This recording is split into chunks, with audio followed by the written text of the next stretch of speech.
Buenos dias, a paz do Senhor, sejam bem-vindos, bem-vindas à nossa leitura bíblica diária. Hoje é dia 18 de março de 2022, esse mês maravilhoso, esse mês lindo. E hoje nós vamos ler Juízes capítulos 7, 8 e 9. E eu peço agora ao Espírito Santo de Deus que Ele te visite neste momento em onde você está. Neste momento em que você está ouvindo, ou que você fará a leitura na sua Bíblia, ou que você vai assistir, eu não sei como é que você vai fazer. Mas eu peço que Deus agora te toque com essa leitura, te abençoe. Nós estamos lendo Juízes, hoje nós vamos continuar na história de Gideão, esse importante juiz de Israel, né? E vai ser uma bênção, né? Eu quero lembrar a todos aí para deixar o seu like, seu joinha, se inscrever no canal se você ainda não é inscrito. Lembrar que aqui na descrição do vídeo também tem os meus links lá do Telegram, onde você pode ali assistir vídeos relacionados, né, aqui ao livro de Juízes, entender um pouco melhor e vai ser uma bênção. Vamos lá então? Gideão, esse rei, esse juiz que Deus levanta, e Deus o visita através do seu anjo, ele faz algumas provas e agora ele vai para a batalha aqui no capítulo 7. Gideão derrota os midianitas. Jerubaal, isto é Gideão, e todo o seu exército se levantaram de madrugada e acamparam junto à fonte de Arode. Os exércitos de Midian estavam acampados ao norte deles, no vale perto da colina de Moré. O Senhor disse a Gideão: você tem guerreiros demais. Se eu deixar todos vocês lutarem contra os midianitas, Israel se vangloriará diante de mim, dizendo que se libertou por sua própria força. Portanto, diga ao povo: quem estiver com medo e assustado deve deixar este monte. Volte para casa. 22.000 homens voltaram para casa, restaram apenas 10.000. Gente, 22.000 estava com medo dos 33.000. Meu Deus! O Senhor, porém, disse a Gideão: seu exército ainda está grande demais. Desça com eles até a fonte, e eu os provarei para determinar quem irá com você e quem não irá. Quando Gideão desceu com os guerreiros até a fonte, o Senhor lhe disse: separem os homens em 2 grupos. Num grupo coloque todos que bebem a água com as mãos, lambendo-a como fazem os cães. No outro grupo coloque todos que se ajoelham e põem água na boca para beber. Apenas 300 beberam água com as mãos. Os demais se ajoelharam e puseram a água na boca. Então o Senhor disse a Gideão: com esses 300 homens eu os livrarei, e livrarei Israel, e lhes entregarei os midianitas em suas mãos. Mande para casa os demais. Gideão ordenou que recolhessem as provisões e as trombetas de chifres de carneiro dos outros guerreiros e os mandou para casa, mas manteve consigo os 300 homens, de 32.000 e cacetada lá, você viu, né? O acampamento midianita ficava à frente de Gideão, descendo o vale. Naquela noite o Senhor lhe disse: levante-se, desça ao acampamento dos midianitas, pois eu os entreguei em suas mãos. Mas se você tem medo de atacá-los, desça até o acampamento com seu servo Purá. Ouça que os midianitas estão dizendo, e você se encherá de coragem e terá ânimo para atacar. Então Gideão e seu servo Purá desceram até os limites do acampamento do inimigo. Os exércitos de Midian, de Amaleque e dos povos do leste cobriam o vale como uma nuvem de gafanhotos. Seus camelos eram tão numerosos como os grãos de areia da praia, impossíveis de contar. Gideão se aproximou no exato momento em que um homem contava um sonho a seu amigo. O homem disse: tive um sonho na qual um pão de cevada veio rolando para dentro do acampamento midianita. Então bateu numa tenda e ela virou, desmontando-se. O amigo respondeu: o sonho só pode significar uma coisa: a espada de Gideão, filho de Joás, o israelita. Deus entregou todo o exército midianita nas mãos dele. Quando Gideão ouviu o sonho e sua interpretação, prostrou-se em adoração, voltou para o acampamento de Israel e gritou: levantem-se, o Senhor entregou o exército midianita em nossas mãos. Em seguida dividiu os 300 homens em 3 grupos e deu a cada homem uma trombeta e um vaso de barro com uma tocha dentro. Olhem para mim, disse ele, quando chegarmos à beira do acampamento, façam o que eu fizer, assim que eu e todos que estiverem comigo tocarmos nossas trombetas, toquem as suas também ao redor de todo o acampamento e gritem: pelo Senhor e por Gideão. Pouco depois da meia-noite e da troca da guarda inimiga, Gideão e seus homens, 100 homens, chegaram aos limites do acampamento midianita. De repente tocaram as trombetas e quebraram os vasos de barro. Então os 3 grupos trocaram as trombetas e quebraram os vasos, segurando a tocha na mão esquerda e a trombeta na mão direita. Todos gritaram: a espada pelo Senhor e por Gideão. Cada homem se manteve em sua posição ao redor do acampamento e viu todos os midianitas correrem de um lado para o outro, gritando apavorados enquanto fugiam. Quando os 300 israelitas tocaram as trombetas, o Senhor fez os guerreiros que estavam no acampamento lutarem uns contra os outros com suas próprias espadas. Os que sobreviveram fugiram para os lugares distantes como Bet-Sita, perto de Zererá, e para a divisa de Abel-Meolá, perto de Tabate.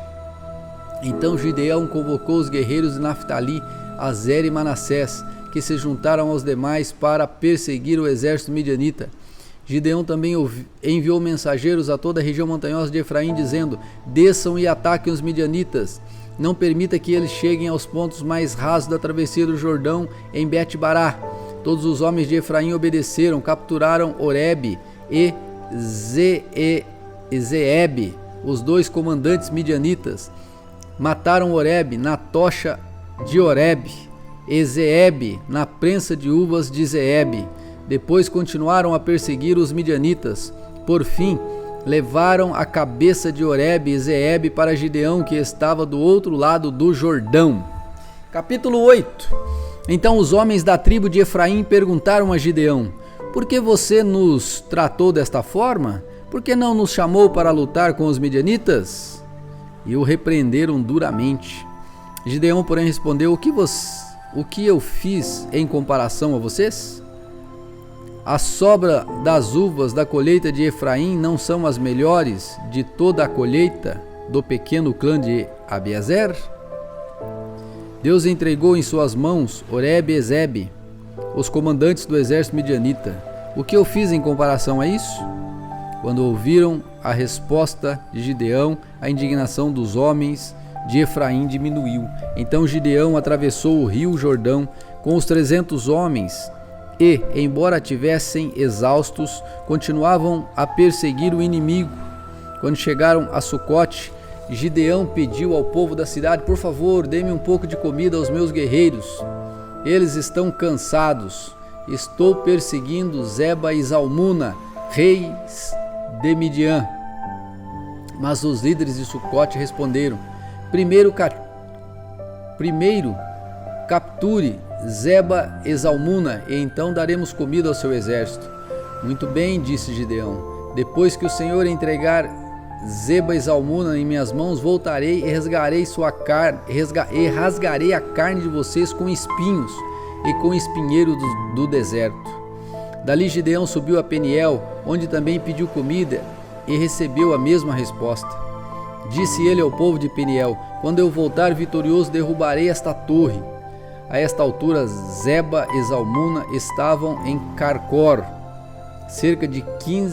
com cerca de 15 mil guerreiros. Era tudo que restava dos exércitos aliados do leste, pois 120 mil já haviam sido mortos. Gideão subiu pela rota das caravanas a leste de Nobá e Jogbeá, e atacou de surpresa o exército midianita. Zeba e Zalmuna, os dois reis midianitas, fugiram, mas Gideão os perseguiu e os capturou, derrotando-os e também o seu exército. Gideão, filho de Joás, voltou da batalha pelo desfiladeiro de Heres. Ali capturou um jovem de Sucote e exigiu que ele escrevesse o nome dos 70 oficiais e autoridades da cidade. Então Gideão retornou a Sucote e disse ao povo: aqui estão Zeba e Zalmuna. Quando estivemos aqui antes, vocês zombaram de mim e disseram: primeiro capture Zeba e Zalmuna, e então daremos comida aos seus guerreiros, que estão exaustos. Gideão prendeu as autoridades da cidade e os castigou com espinhos e espinheiros do deserto. Também derrubou a torre de Peniel e matou os homens da cidade. Depois disso, Gideão perguntou a Zeba e Zalmuna: como eram os homens que vocês mataram em Tabor? Como você? Responderam eles. Todos pareciam filhos de rei. Eram meus irmãos, filho de minha mãe, exclamou Gideão. Tão certo como vive o Senhor, eu não mataria vocês se tivessem poupado a vida deles. Gideão voltou para Jéter, seu filho mais velho, e disse: mate-os. Mas Jéter não tirou a espada, pois ainda era jovem e teve medo. Então Zeba e Zalmuna disseram a Gideão: seja homem, mate-nos você mesmo. Então os matou e tirou os enfeites que estavam no pescoço dos camelos deles. O colete sacerdotal de Gideão. Então os israelitas disseram a Gideão: seja nosso governante. Eu sou pernilongo aqui, gente, tentando me atacar. O colete sacerdotal de Gideão. Então os israelitas disseram a Gideão: seja nosso governante, você, seu filho e seu neto nos governarão, pois nos libertou de Midian. Gideão, porém, respondeu: nem eu nem meu filho governaremos vocês. O Senhor os governará. Mas tenho um pedido a fazer: cada um de vocês me dê uma argola de ouro que tomou de seus inimigos como despojo. Uma vez que os inimigos eram ismaelitas, todos usavam argolas de ouro. Com todo prazer, responderam eles. Estenderam uma capa e cada um jogou ali uma argola de ouro que havia tomado como despojo.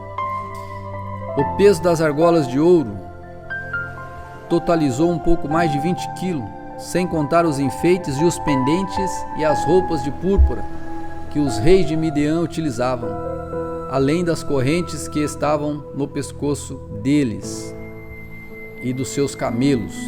Com esse ouro, Gideão fez um colete sacerdotal e o colocou em Ofra, sua cidade. Todo Israel, porém, se prostituiu fazendo do colete objeto de adoração. Olha só. E ele se tornou uma armadilha para Gideão e sua família. Com esse é o relato de como os israelitas derrotaram Midian, que nunca se recuperou. Durante 40 anos do restante da vida de Gideão, houve paz em Israel e em toda a terra. Então Gideão, filho de Joás, voltou para casa.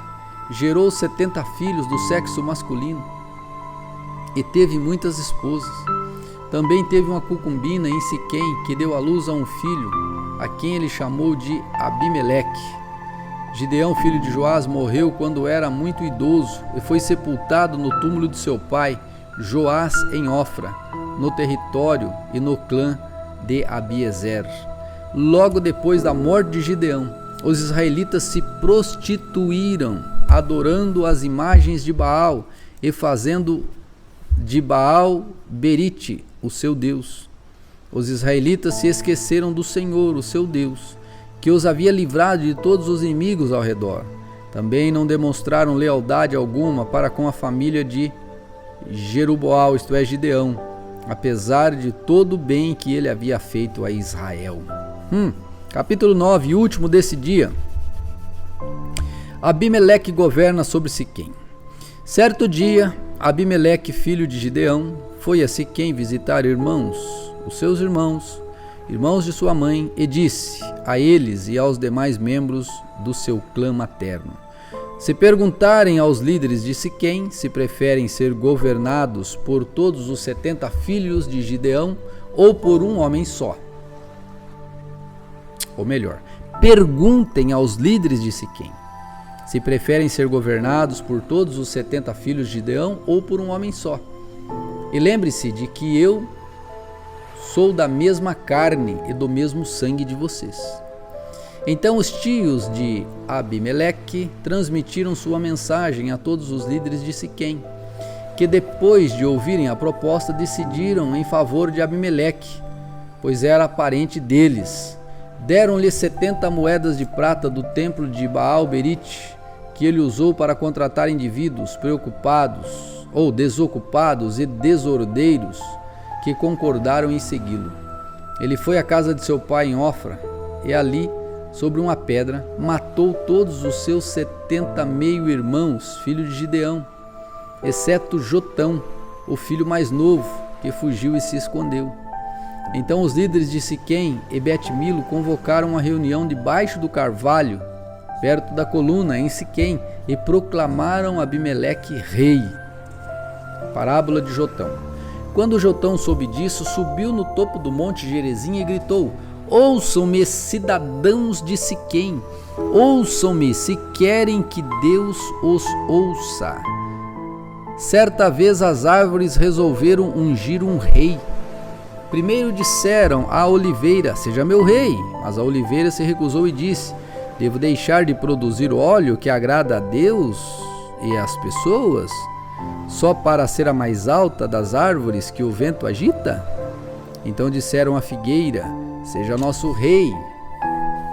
Mas a figueira também se recusou e disse: devo deixar de produzir meus doces frutos e deliciosos, só para ser a mais alta das árvores que o vento agita? Então disseram à videira: seja nosso rei. Mas a videira também se recusou e disse: devo deixar de produzir vinho que alegra a Deus e as pessoas, só para ser a mais alta das árvores que o vento agita? Por fim todas as árvores voltaram-se para o espinheiro e disseram: seja nosso rei. E o espinheiro respondeu às árvores: se querem me ungir seu rei, venham abrigar-se em minha sombra.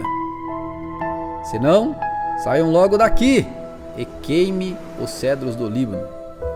Jotão prosseguiu: será que vocês de fato agiram de forma honrada e íntegra ao proclamar Abimeleque seu rei? Será que foram justos com Gideão e seus descendentes?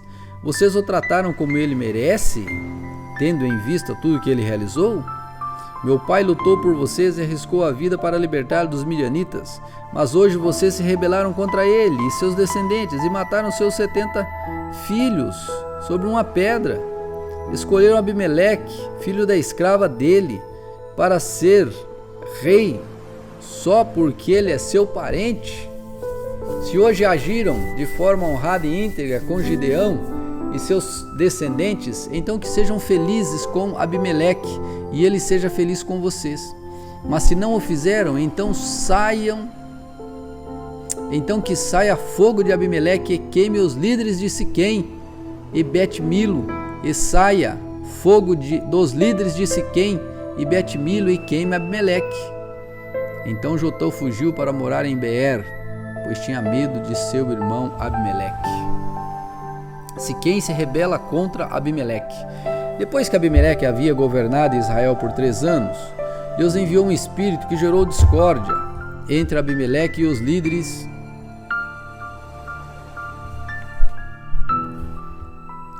líderes de Siquém, que se rebelaram. Foi um castigo para Abimeleque, por ele ter assassinado os 70 filhos de Gideão, e para os líderes de Siquém, por terem apoiado Abimeleque no assassinato de seus irmãos.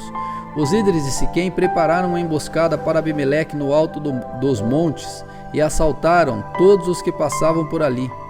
Contudo, alguém alertou Abimeleque sobre essa conspiração.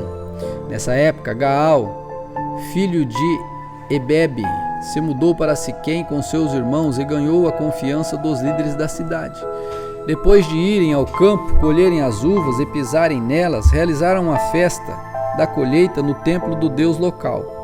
Foi servido vinho à vontade e todos começaram a amaldiçoar Abimeleque. Quem é Abimeleque? Disse em alta voz Gaal, filho de Ebede, senão um verdadeiro filho de Siquém. Por que devemos servi-lo? É apenas filho de Gideão, e esse Zebul é apenas seu ajudante. Sirvam aos verdadeiros filhos de Amor, o fundador de Siquém. Por que devem servir Abimeleque? Se eu estivesse no comando, me livraria de Abimeleque e diria a ele: convoque seus soldados e venha lutar. Mas, quando Zebul, que governava a cidade, tomou conhecimento das palavras de Gaal, ficou furioso. Enviou mensageiros a Abimeleque em Arumá para lhe dizer: Gaal, filho de Ebede, e seus irmãos se mudaram para Siquém e estão instigando a cidade a se rebelar contra você. Venha de noite com seu exército e esconda-se nos campos.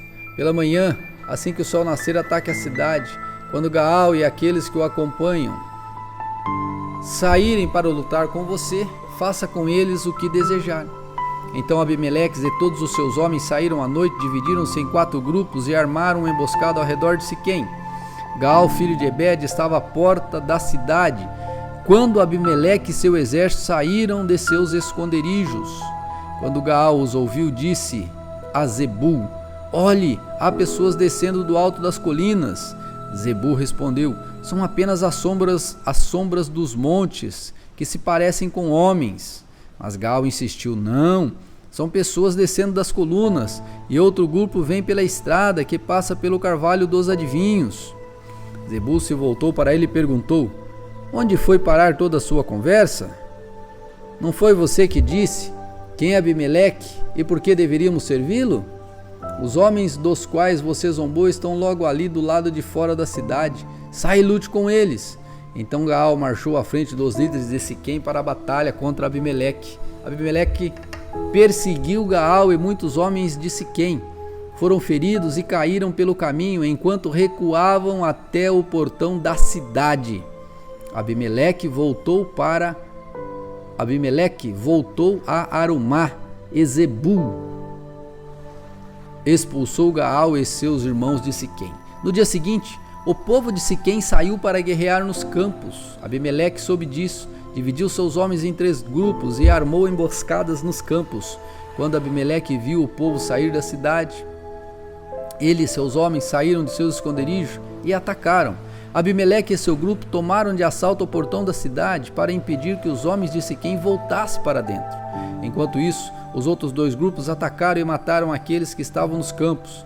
A batalha durou o dia inteiro. Por fim, Abimeleque tomou Siquém, matou seus habitantes. Depois destruiu a cidade e espalhou sal por todo o solo. Ao tomar conhecimento do que havia feito, os líderes que viviam na torre de Siquém correram e se esconderam na fortaleza do templo Baal-Berite. Quando alguém informou Abimeleque de que esses habitantes estavam reunidos ali, ele levou seu exército ao monte Zalmon, pegou um machado, cortou alguns galhos de uma árvore e os pôs sobre os ombros. Rápido, façam como eu, disse a seus homens. Assim cada um cortou alguns galhos, como fez Abimeleque. Então amontoaram os galhos junto às paredes do templo e puseram fogo. Todos que viviam na torre de Siquém morreram, cerca de 100.000 homens. Em seguida, Abimeleque atacou a cidade de Tebes e a conquistou. No meio da cidade, porém, havia uma torre forte, e toda a população de homens e mulheres fugiu para lá. Trancaram-se por dentro e subiram até o terraço. Abimeleque foi até a torre e os atacou. Mas quando se preparava para incendiar a entrada da torre, uma mulher que estava no terraço jogou na cabeça de Abimeleque uma pedra de moinho que rachou seu crânio.